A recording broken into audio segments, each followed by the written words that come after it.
আমরা টানাতার টপিকটা শুরু করব। সো টানাতার মানে হলো এরকম একটা তারকে যদি দুইটা প্রান্তে তুমি টান টান করে রাখো, এই জন্য নাম দেওয়া হয়েছে টানাতার। ওকে, সো এই টানাতারের মধ্যে যদি তুমি এটাকে তারের সাথে 90 ডিগ্রি কোণে টেনে ছেড়ে দাও, তাহলে দেখো এখানে একটা তরঙ্গ তৈরি হয়।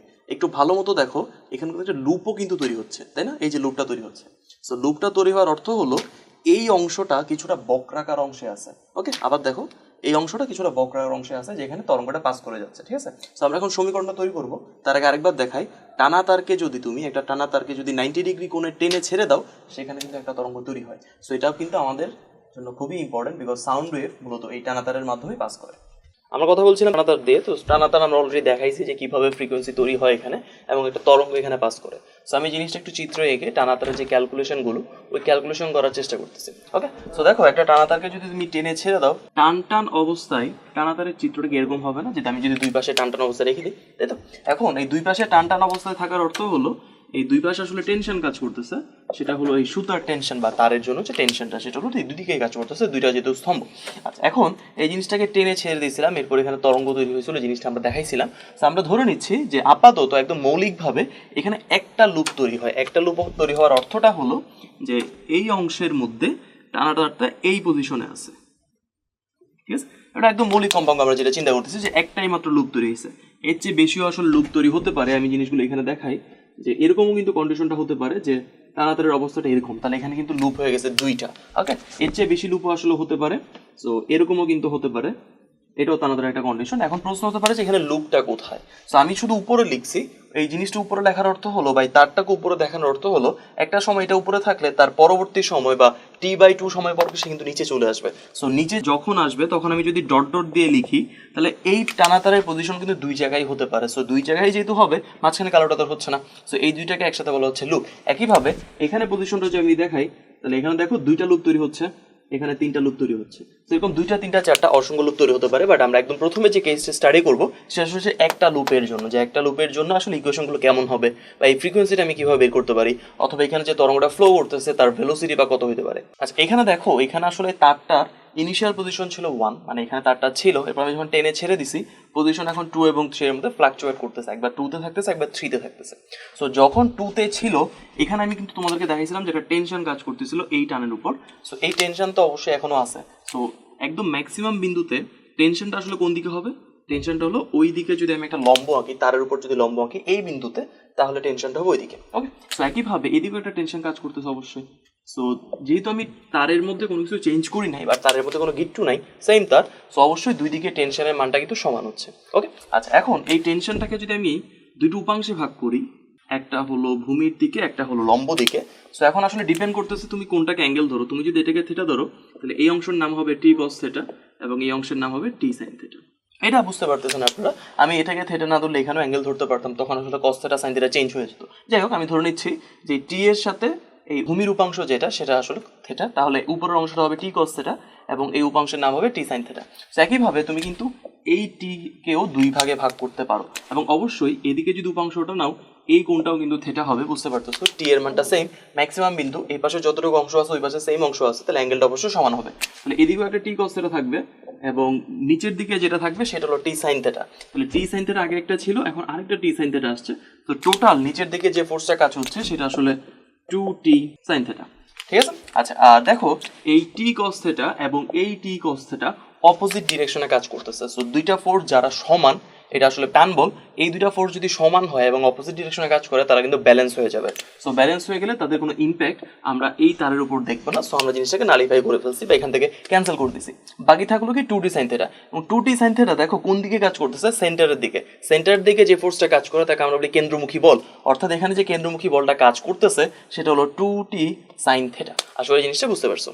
এখন কেন্দ্রমুখী বলের আমরা কিন্তু একটা সমীকরণ জানি। এই সমীকরণটা কি ছিল? যে mv² ডিভাইডেড বাই r, যেখানে v²/r ছিল কেন্দ্রমুখী ত্বরণ। আমি জিনিসটা একটু রিভিউ করি যে আমরা যদি সেন্ট্রিপেটাল ফোর্সটা হিসাব করতে চাই কেন্দ্রমুখী বল, সেটা হলো mv² ডিভাইডেড বাই r।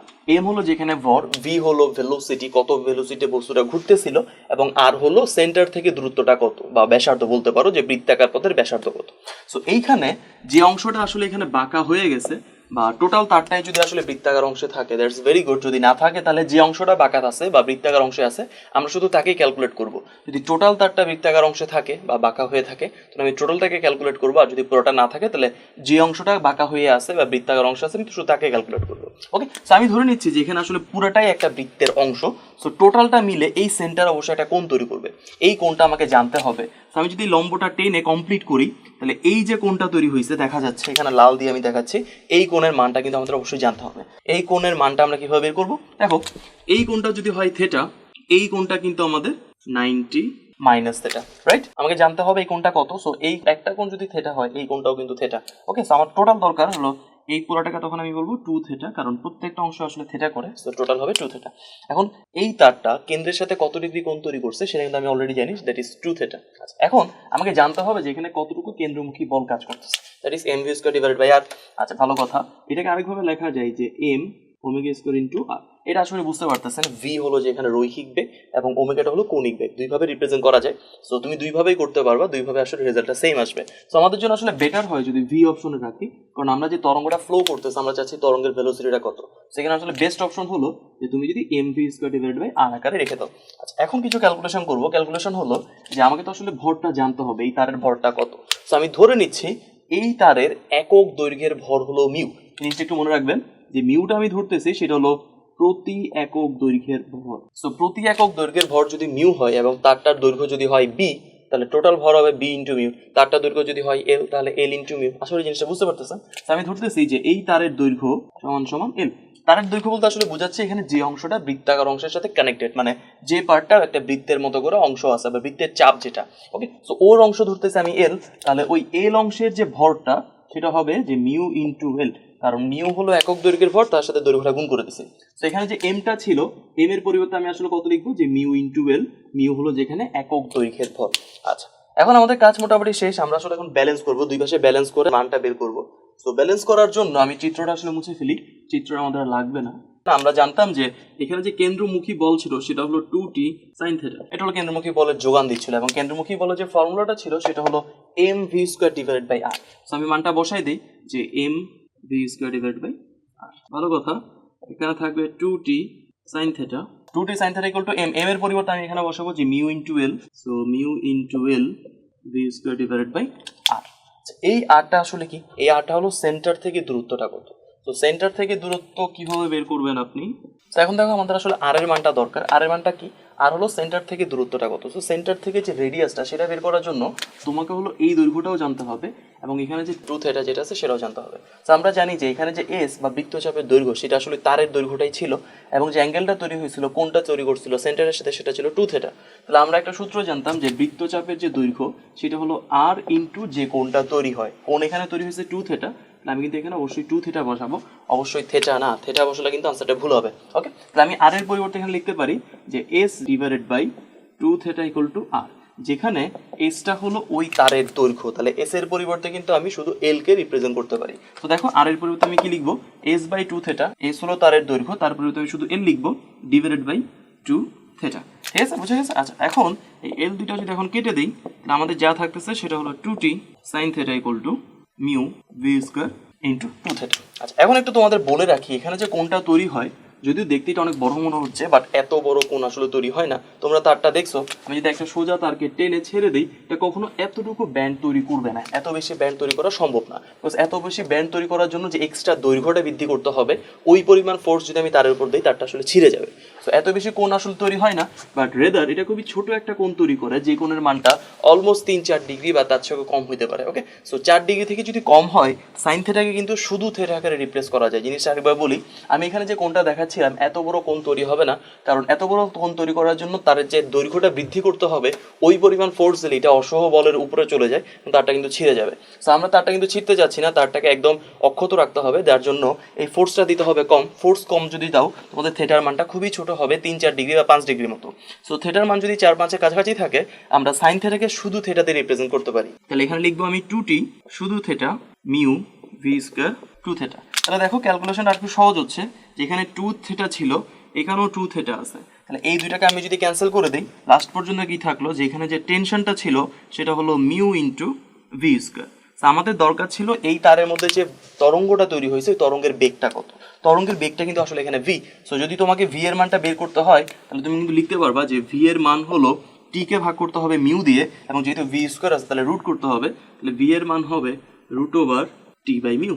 তাহলে এখানে যে ভিটা বের করা হয়েছে এটা হলো ওই তারের মধ্যে যে তরঙ্গটা ফ্লো করতেছে। ওকে, সো ওর ভেলোসিটি সেটা কিভাবে বের করতেছি, টি হলো টেনশন, যে তারটা আমরা নিছিলাম সেখানে কত টেনশন আছে বা তারের টেনশনটা কত ডিভাইড বাই মিউ, যেটা হলো তারের একক দৈর্ঘ্যের বল। জিনিসটা খুবই সহজ, আর ক্যালকুলেশনটা একটু মনে রাখতে হবে। তো তোমাদের সিলেবাসে যেহেতু প্রুফ আসে না, আমি তোমাদেরকে বলবো যে অবশ্যই ক্যালকুলেশনটা একবার নিজে নিজে করবা, বিকজ এই সূত্রটা কিভাবে আসছে এটা যদি না জানো পরীক্ষার হলে গিয়ে কনফিউশন আসতে পারে যে ভি এর মানটা রুট ওভার টি বাই মিউটা কিভাবে আসছে। ওকে, আর মাঝখানে যে প্রসিডিউরগুলো এখানে আছে এখানে প্রত্যেকটা ধাপে কিন্তু আমাদের জন্য ইম্পর্টেন্ট, বিকজ যদি ডিফারেন্ট কোনো ম্যাথ দেয় হয়তো বা যে এই সূত্র ইউজ করতে হচ্ছে না, মাঝখানে কোনো একটা ফর্মুলা দিয়ে কাজ করতে হচ্ছে। সো তুমি যদি অ্যাটলিস্ট জানো যে ফর্মুলাটা কিভাবে আসছে, তাহলে মাঝখানে যে কোনো অঙ্ক যদি করতে চাও এমন কোনো ডাটা দিয়ে দিল যেটা এই লাইন থেকে ক্যালকুলেট করতে হয়, তখন কিন্তু তুমি পারবা। আর শুধু যদি সূত্রটা জানো ভিতর কিভাবে আসছে সেটা না জানো তাহলে কিন্তু ম্যাথ করতে খুব ঝামেলা হবে। তো আমরা দেখতেছি যে ভি এর মান আসছে root over T by mu. এই ভিটা আসলে কি ছিল, যে তারের ভিতর যে তরঙ্গটা ফ্লো করতেছে তার ভেলোসিটি। ওকে, তো একটা তরঙ্গের বেগকে আমরা কি লিখতে পারি না যে frequency into lambda equal to root over T by mu. আশা করি জিনিসটা বুঝতে পারতেছেন যে ওই তরঙ্গের বেগটাকে আমি ফ্রিকোয়েন্সি এবং ল্যামডা দিয়ে প্রকাশ করতেছি। তো আমাদের দরকার ছিল যে ওই তরঙ্গের যে ফ্রিকোয়েন্সিটা তৈরি হয়েছে তার মানটা কত, সেটা হবে 1 by lambda root over T by mu. এখন এখানে সবকিছুই আমরা জানি, শুধুমাত্র ল্যামডাটা ছাড়া বা ল্যামডার কনসেপ্টটা কিভাবে আসছে। সো ল্যামডা হলো আসলে কি, যে একটা তরঙ্গ একবার অতিক্রম করলে বা একবার আবর্তন করলে যে দূরত্ব অতিক্রম করে। ওকে, আমরা একটু চিত্রটা রিভিউ করি। চিত্রটা ছিল যে এটা হলো আমাদের একদম ইনিশিয়াল অবস্থায় তারটা কি, যার দৈর্ঘ্য হলো এল, এবং এই তারটা যদি একটা তরঙ্গ তৈরি করে তাহলে তার পজিশনটা হয়ে যেতে এরকম। এবং এখানে কিন্তু আমরা সম্পূর্ণ তরঙ্গটা তৈরি করিনি, অর্ধেক তরঙ্গ তৈরি করছি, কারণ সম্পূর্ণ তরঙ্গ যদি আমরা তৈরি করতাম তাহলে চিত্রটা দেখতে কিন্তু অনেকটা এরকম মনে হতো, তাই না? সো আমরা এই তারটা দিয়ে শুধুমাত্র অর্ধেক তরঙ্গ যখন প্রথম একটা লুপ তৈরি করতেছিলাম, তখন এই লুপ অর্ধেক হওয়ার অর্থ হলো টোটাল তরঙ্গ দৈর্ঘ্য যদি ল্যামডা হয় এই লুপের তরঙ্গ দৈর্ঘ্য হবে ল্যামডা বাই 2, বিকজ এটা অর্ধেক। ওকে, আচ্ছা এখন এই ল্যামডা বাই 2টা আমি কি দিয়ে তৈরি করছি, এই তারটা দিয়ে তো তৈরি করছি। তাই আমি বলতে পারি ল্যামডা বাই 2 যে দৈর্ঘ্যটা সেটা আসলে তারের দৈর্ঘ্যের সমান। জিনিসটা একটু ভালো মতো বুঝেন, আমরা এই যে এল দৈর্ঘ্যের তার এটা দিয়েই তো তরঙ্গটা তৈরি করছি, এবং একটা লুপ মানে হলো অর্ধেক তরঙ্গ বা অর্ধেক তরঙ্গ দৈর্ঘ্য। সো অর্ধেক তরঙ্গ দৈর্ঘ্য আমরা ক্যালকুলেট করবো ল্যামডা বাই 2 দিয়ে, ওটা তৈরি করছি এল দৈর্ঘ্যের একটা তার দিয়ে, তাহলে ল্যামডা বাই 2 এবং এল ডেফিনেটলি সমান হবে। ওকে, তো ল্যামডার পরিবর্তে আমি 2 ইন্টু এল বসাতে পারি। তাহলে এই ফর্মুলার যে ফাইনাল রূপটা হবে সেটা হলো F equal to 1 by 2 L root over T by mu. এখানে একটু মনে রাখবেন টিটা হলো ওই তারের টেনশনটা কত, মিউ হলো তারের প্রতি একক দৈর্ঘ্যের ভর কত, এবং এলটা হলো তারের দৈর্ঘ্যটা কত। এবার একটু কনফিউশন আছে, কনফিউশনটা হলো যে এখানে একটা লুপ যদি তৈরি হয় তাহলে না হয় আমি বলতে পারি যে 1 by 12 root over T by mu, কিন্তু লুপ যদি হয়ে যায় দুইটা তখন আসলে ফর্মুলাটা কি হবে। তো একটু দেখেন আপনারা, লুপ যদি হয় তোমাদের দুইটা তাহলে এখানে যে তরঙ্গটা তৈরি হয়েছে তার দৈর্ঘ্য কিন্তু ল্যামডা, বিকজ একটা টোটাল তরঙ্গ আমি এখানে দেখতেছি, এবং এটা আমি কি দিয়ে তৈরি করতেছি, এল দৈর্ঘ্যের একটা তার দিয়ে, তখন ল্যামডার মান হয়ে যাবে কিন্তু শুধু এল। ঠিক আছে, সো একটা লুপের জন্য যে ফর্মুলা, দুইটা লুপের জন্য কিন্তু ফর্মুলাটা চেঞ্জ হচ্ছে। চেঞ্জটা কিরকম, আগে যেরকম ছিল যে F equal to 1 by lambda, এই ল্যামডাটা এখন কত আসবে এল, দুইটা লুপের জন্য, এখানে এল দিয়ে root over T by mu বসে দিলাম। তাহলে এক্সট্রাটা কি আসলো, যে এখানে 2 ছিল এখানে 2টা নাই এল এর সাথে, আমি এক কাজ করি এখানে একটা 2 বসাই দিই এবং এখানে একটা 2 বসাই দিই, তাহলে কিন্তু আর কোনো পরিবর্তন হলো না। পরিবর্তনটা হয়েছে এরকম যে এখানে ছিল F equal to 1 by 2 root over T by mu, মানে একবার গুণ করা হয়েছে, আর এখানে গুণ করা হয়েছে দুইবার, অর্থাৎ একটা লুপ থাকলে আমি 1 দিয়ে গুণ করব, দুইটা লুপ থাকলে আমি 2 দিয়ে গুণ করব।